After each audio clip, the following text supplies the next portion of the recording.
그리고 창업을 했는데 데스밸리를 건너갈 창업 자금을 주고 다시 뺏어가는 정부, 그다음에 연대 보증을 아직도 철회하지 못하고 있는 정부, 이런 데에 대해서 우리가 쓴소리를 좀 하고 청년들로부터 얘기를 좀 듣는 시간을 다음 주에 가질 예정입니다. 그렇게 하시고 오늘은 두 발제를 좀 먼저 처리해 보도록 하겠습니다. 먼저 김태현 부장님 부탁드립니다. 네, 반갑습니다. 오늘 첫 번째 발표를 맡은 한국의 산업회 임장입니다.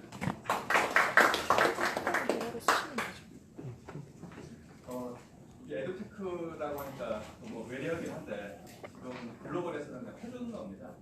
그러니까 저희가 2003년도에 이제 이러닝이라고 하는 법을 만들었습니다. 저희는 관련된 법을 가지고 있고요. 그 당시에는 이것을 뭐 사이버 교육을 해야 되느냐, 온라인 교육을 해야 되느냐, 글로벌에서 굉장히 많은 어떤 토론이 있었는데요. 결국 국제 표준관에서 있는 위원회에서 이러닝이라고 표현하자라고 표현해서 우리나라 법에도 외래어지만 국제 표준어라서 이러닝이라는 단어를 썼고요. 지금은 이러닝이라는 단어를 안 쓰고 에듀테크라는 단어로 쓰고 있습니다. 대신 이제 영어 표기가 이제 edu, 테크 이렇게 쓰는데 영국에서는 이 U를 중간에 U를 빼고 그냥 ed, 테크 이렇게 표현을 많이 하고 있고요. 미국에서는 edu 그렇게 하고 있는데 지금 활용을 좀 하고 있는 그런 상황입니다. 뭐 교육과 관련되어 있는 뭐 발표나 토론을 하게 되면은 사실은 거의 막 밤새거든요. 워낙 이제 개별적인 어떤 교육 철학도 많이 갖고 계시고 경험도 다 가지고 있는 그런 상황이다 보니까 그렇긴 한데 사실은 뭐 우리의 어떤 개별적인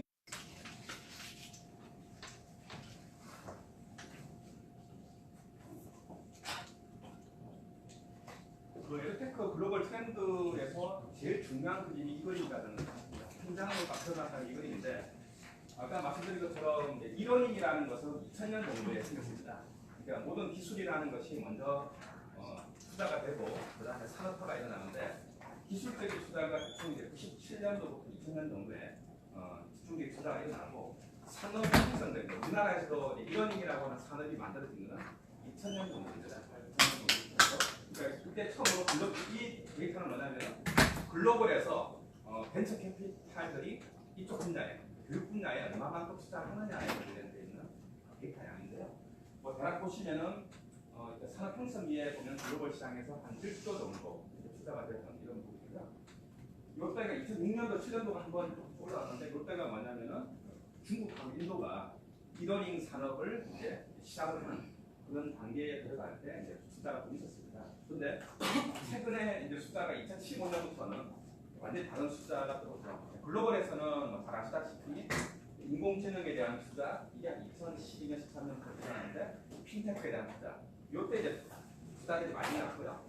2015년부터는 에듀테크 쪽으로 투자들이 많이 일어나고 작년 같은 경우는 약 10조가 넘는 돈이 글로벌에서 투자가 됐습니다. 어마어마한 돈입니다.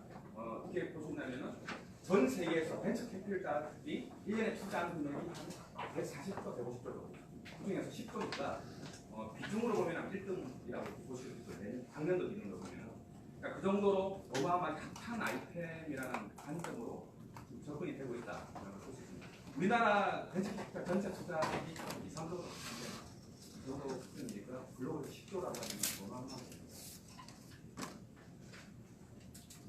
이거는 제가 그냥 사진으로 찍다 보니까 그런 건데요. 저희들 관련되어 있는 행사가 글로벌 행사가 1월달에 영국에서 있습니다. 저희가 대쇼라고 표현하는데 거기에 보면은 항상 구글이나 뭐 MS라는 굉장히 큰 회사들이 와서 그 직전 연도에 데이터들을 소개를 하는 이런 걸 했습니다. 그래서 이게 구글이 에듀테크 영역에서 자기들이 시장 점유율을 어떻게 가져가고 있는지를 표현을 한 그림인데 내용 보시면은 색깔이 진하면 한 60% 정도. 이게 미국 시장의 특징이죠. 미국 정도의 상황인데 보통 한 약간 연하게 나오면 한 30% 이런 거거든요.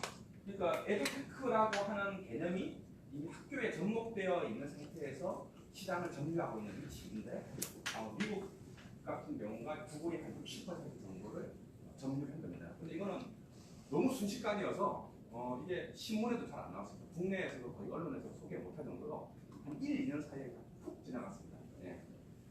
이런 상황을 제가 말씀드리고요. 미국이나 유럽에서는 전통적인 그런 교실은 없다고 생각하시면 됩니다. 그러니까 뭐 애들이 모여서 뭐 의사가 딱 나와서 강의하고 칠판에다 뭐 쓰고 이렇게 애들은 강의만 듣고 이런 방식의 이제 교실은 점점 해체가 되고 있고 점점 이런 방식의 메이커 스페이스라고 하죠. 메이커 스페이스와 같은 이런 방식의 어떤 구조로 점점 교실이라든 학교가 진화를 하고 있는 그런 방식이다. 그럼 이제 왜 에듀테크냐? 왜 이제 뭐 미국이나 유럽이나 주되게 OECD 국가들에서 지금 에듀테크를 강조하느냐? 뭐 한마디로 다르게 표현한다면은 4차 산업혁명을 성공적으로 하기 위해서 교육혁명을 안 하고 할 수 있을까라는 질문을 하고 똑같은 질문이라 이렇게 볼 수 있습니다. 그래서 미래 교육 체계로 전환하는 것이 지금 우리가 이야기하는 전통적인 산업 사회에서 새로운 사회로 이동을 하기 위한 어떤 중요한 어떤 기제다 이렇게 말씀드릴 수 있는데요. 이게 이제 얼마 전에 발표된 이제 OECD에서 이제 발표가 됐습니다. OECD에서 이제 러닝 프레임워크 2030이라고 표현했는데 왜 2030이냐고 생각하면은 간단합니다. 금년도가 2018년도죠.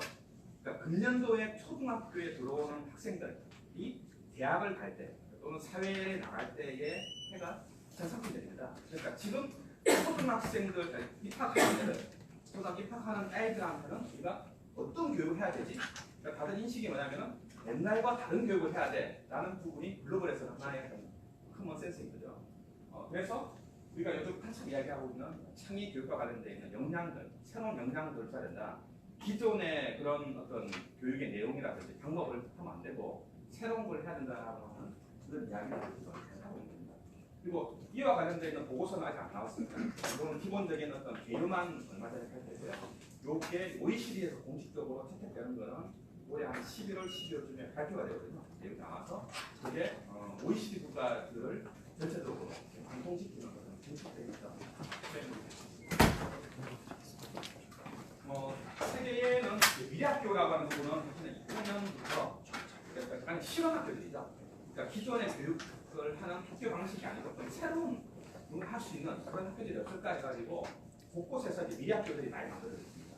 잘 아시는 네덜란드에 있는 스티브 잡스 스쿨 여기는 뭐 보시면 아시겠지만 뭐 아들 아이패드에다가 놓고 이걸 중심으로 해서 입학을 학교에 입학하자마자 아이패드 나눠주고 그걸 가지고 학습을 하는 이런 방식의 것도 있고요. 그다음에 뭐 칸랩이라든지 뭐 스런이라든지 또는 뭐 북유럽 쪽에 있는 많은 미래학교들을 지금 실험을 하고 있는 그런 상황입니다. 그래서 그런 것들을 통해서 우리가 얻었던 하나의 결론들을 가지고 아까 말씀드렸던 OECD 이제 프레임워크들이 만들어지고 있는 이런 부분인데요.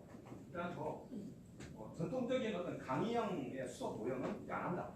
이거는 더 이상 이 시대에는 안 맞는 거다라는 공감을 가지고 있고요. 디지털 도구들을 활용을 많이 해야 된다라는 부분들이고 그리고 메이커 교육이라고 하는 개념으로 지금은 많이 정착을 하고 있는데 학생들이 이제 그런 거죠. 학생들이 do understand 그러니까 뭘 알아야 된다. 옛날의 교육이라는 것은 알아야 된다 이런 거지만 지금 뭐냐면은 그걸 할 수 있는 능력, 실제로 할 수 있는 능력을 만들어내는 거. 할 수 있으려면 해봐야 되는 거죠. 실질적으로 뭔가 해보는. 예를 들면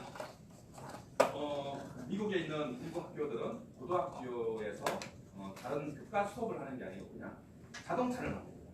학생들이 고등학교 입학을 딱 하면은 그 학생들은 전부 다 고3 졸업할 때까지 자동차만 만들어요. 그럼 자동차를 만든다라고 생각해 보면은 우리 사람은 수학이라든지 물리나 화학 공부를 알아서 하게 돼 있습니다. 학생들이. 본인들이 뭐 엔진을 만들어야 된다, 화투를 만들어야 된다 하면은 그냥 만들 수 없지 않습니까? 처음에는 뭐 이렇게 해보다가 공부를 해야 되는 거죠. 그래서 이게 뭔가 만들기 위해서 공부를 하는 거하고 뭘 만들어야지 아무런 그런 목표가 없으니 공부한다고 생각하거든요. 그래서 그런 식의 딱 과업을 정해놓고 자동차를 만드는데 다 성공합니다. 그러니까 졸업할 때쯤 되면 학생들이 자기 어떤 스터디 그룹에서 자동차 한 대씩을 다 만든대요. 그럼 자동차 한 대를 만들 만한 능력을 갖고 있다는 것들은 사실 어마어마한 능력이다 이렇게 볼 수 있습니다. 그리고 개인화 맞춤화라고 하는 표현을 많이 합니다. 개인화라고 하는 표현은 그런 거죠. 각각 학생들마다 특성이 다 다르죠. 그러니까 그 특성에 맞춰서 하고 싶은 그 학생이 잘할 수 있는 공부를 할 수 있게끔 로드맵을 짜주는 거. 맞춤화가 개인하고요. 맞춤화라고 하는 것은 어떤 학생들이 뭐 학습에 실패한다 그러면은 그 학습이 실패한 원인들을 찾아서 그 문제를 해결해주고 그 사람한테 맞는 학습의 방법이나 내용들을 주는 것. 이게 이제 맞춤화입니다. 이것이 지금 우리가 말하는 빅데이터라든지 인공지능이라든지 이런 식의 기법들 중에서 이제 가능한 그런 단계가 왔다 이렇게 생각할 수 있고요. 그리고 창의 교육의 전제가 뭐냐면 행복해야 됩니다. 행복하지 않으면은 즐겁지 않으면은 창의성이라는 게 발현이 안 되기 때문에 기본적으로 학교의 기본적인 구조가 행복한 학교를 지향합니다. 이런 실험학교나 미래학교들의 문제는 뭐냐면 돈이 너무 많이 들어요. 실제로 돈이 너무 많이 들었어요. 근데 최근에 이렇게 돈이 많이 드는 문제, 너무 좋은데 돈이 많이 드는 문제들을 해결하는 이런 방법이 나오기 시작했습니다.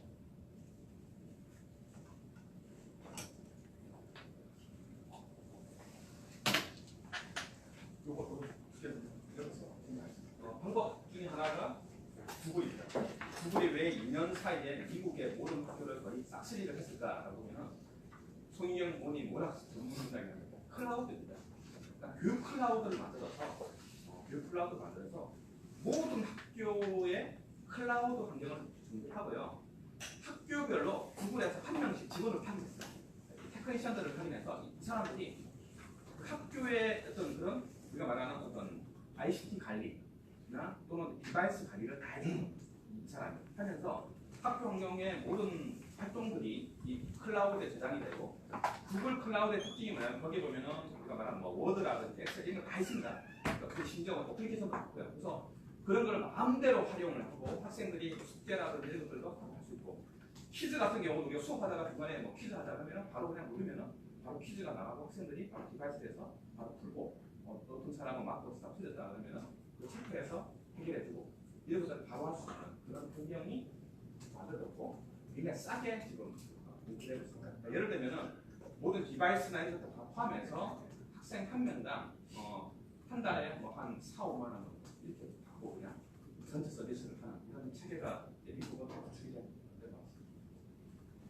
같습니다. 그래서 조금 이제 에듀테크라고 하는 부분이 이제 기존의 어떤 우리가 말하는 20세기 교육이라고 표현하는데요. 20세기 교육을 미래 교육 또는 21세기 교육 이건 아직 표준어가 좀 정리가 안 됐습니다만은 그런 사람에 따라서는 21세기 교육이라고 표현하고 미래 교육 이렇게 표현을 하고 창의적인 교육이 표현하는데 어쨌든 간에 개인화나 맞춤화 또는 여러 가지 또 소질들을 갖고 있는 가정지능을 활용하자라고 하는 부분들이고 핵심은 이제 구상과 실행을 융합해야 된다.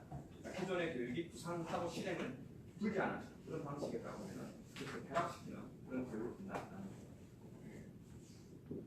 자, 그래서 이거는 이제 뭐 주되게 글로벌에서 어떻게 이제 MS에서 그다음에 애플로 그다음에 구글로 어떻게 우리가 말하는 이제 스마트 스쿨들이 어떻게 바뀌었는지라고 하는 부분들을 보여주는 그런 내용들이고요.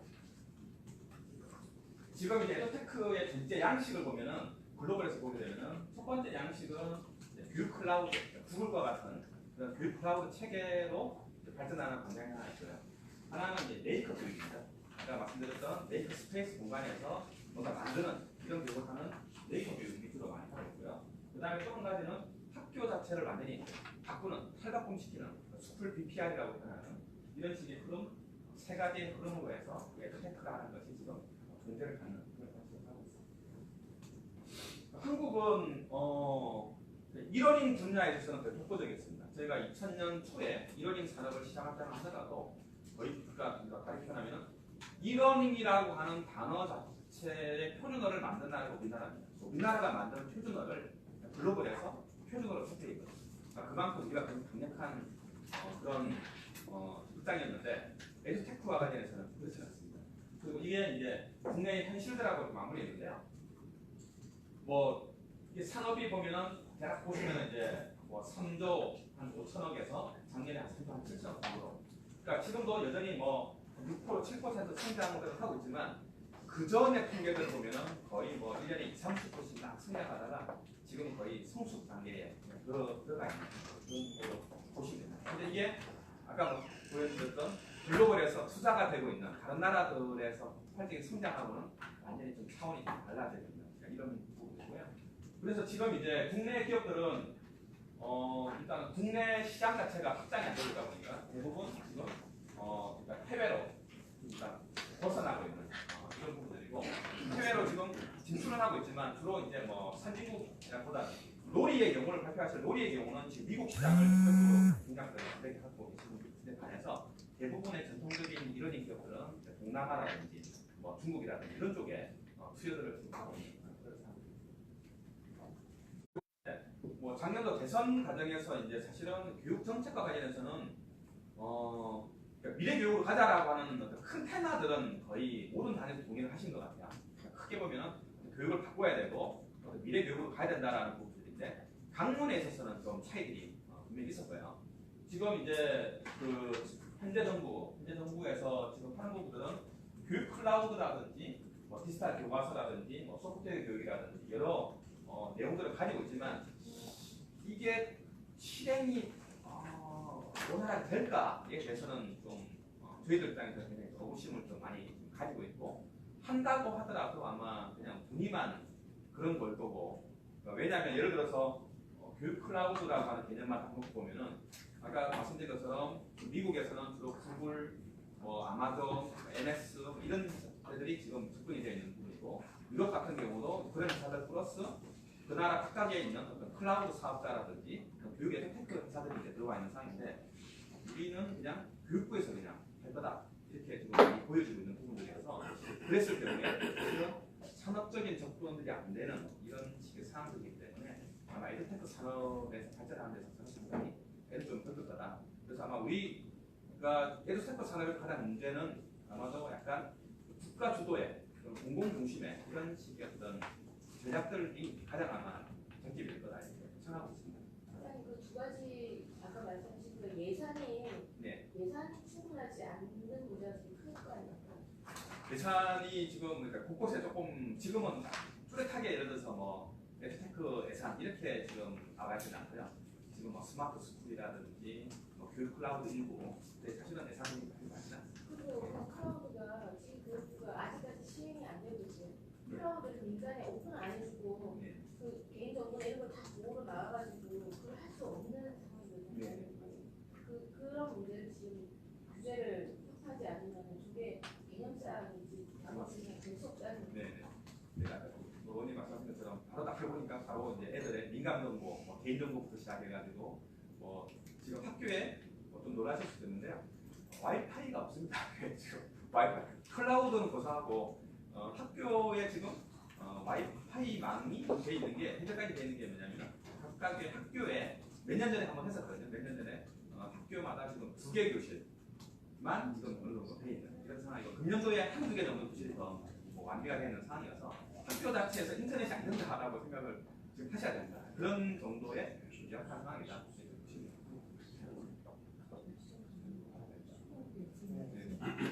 미래교육 볼 때 이제 저희가 이제 피사라고 해서 이제 뭐 3년마다 이제 시험을 많이 보는데, 뭐 우리나라 이게 이제 이쪽은 뭐냐면은 학생들의 어떤 만족도 행복이고요. 그거는 이제 성과죠, 점수인데, 우리나라는 보시면 항상 여기 있습니다. 그러니까 학생들이 성적은 어느 정도 나와요. 성적은 어느 정도 나오는데 편인데, 뭐 동아시아 국가들 다 여기 모여있는데 학생들이 전혀 많이 가요. 그러니까 뭐 수학 잘하는데 수학 너 좋아하냐 물어보면은 수학 절대 안 하고 싶다 앞으로, 이런 정도의 상황들이어서 이 현상들이 이제 점점점 누적이 되다 보면 창의 교육이라고는 벗어나는 거죠.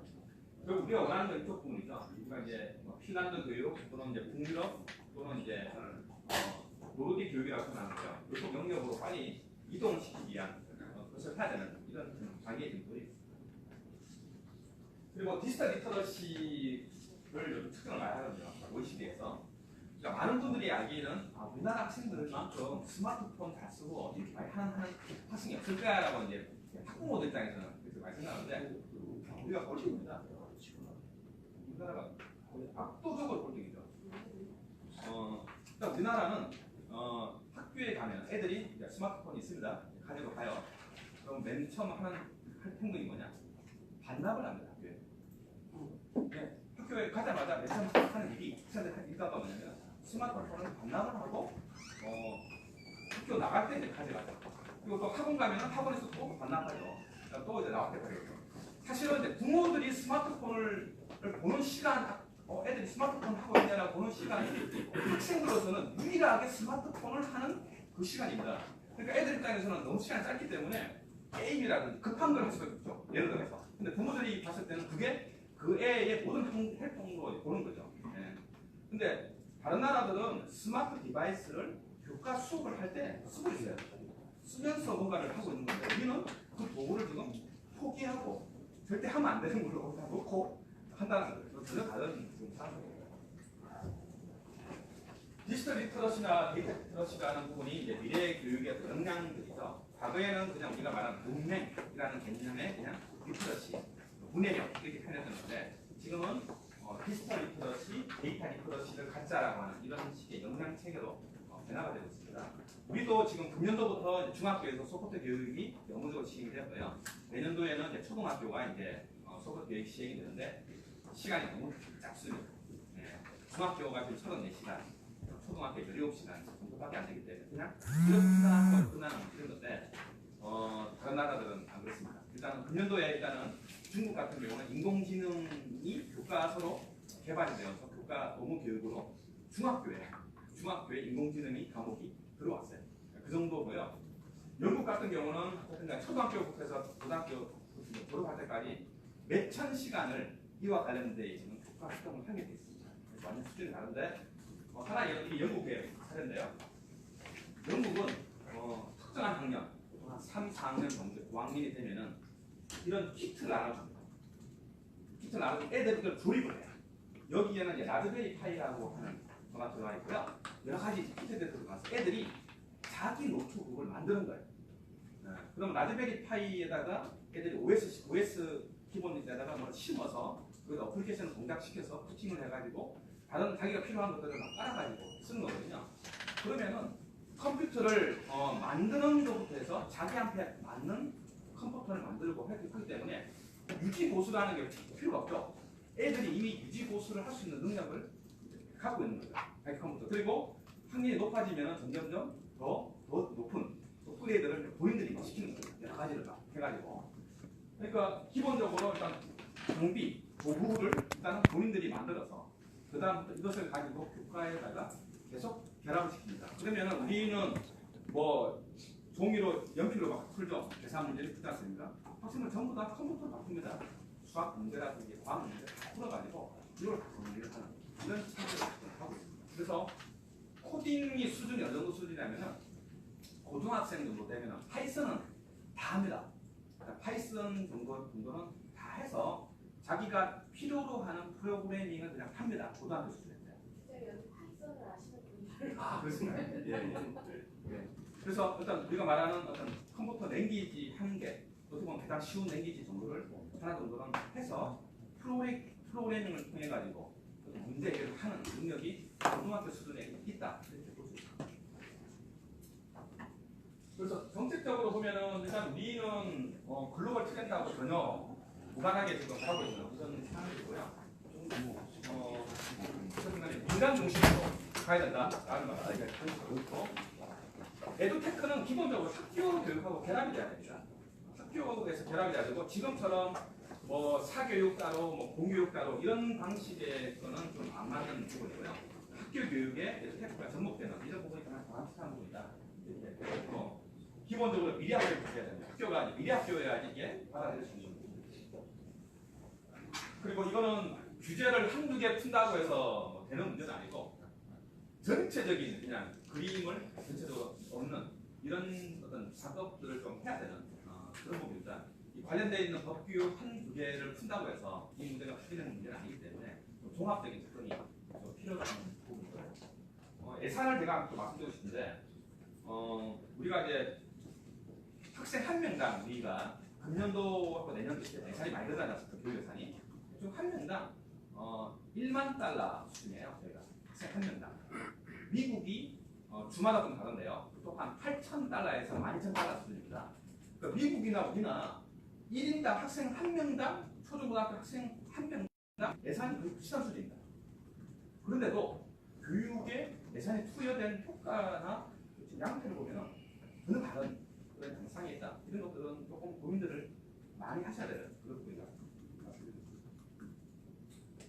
그리고 제가 정책을 하나 좀 제안을 드린다고 하면은 이게 이제 굉장히 이제 뭐 교육부라든지 뭐 교육 거버넌스에서 굉장히 새로운 어떤 그런 어떤 법률이라든지 시행을 해야 되는 것도 중요하죠.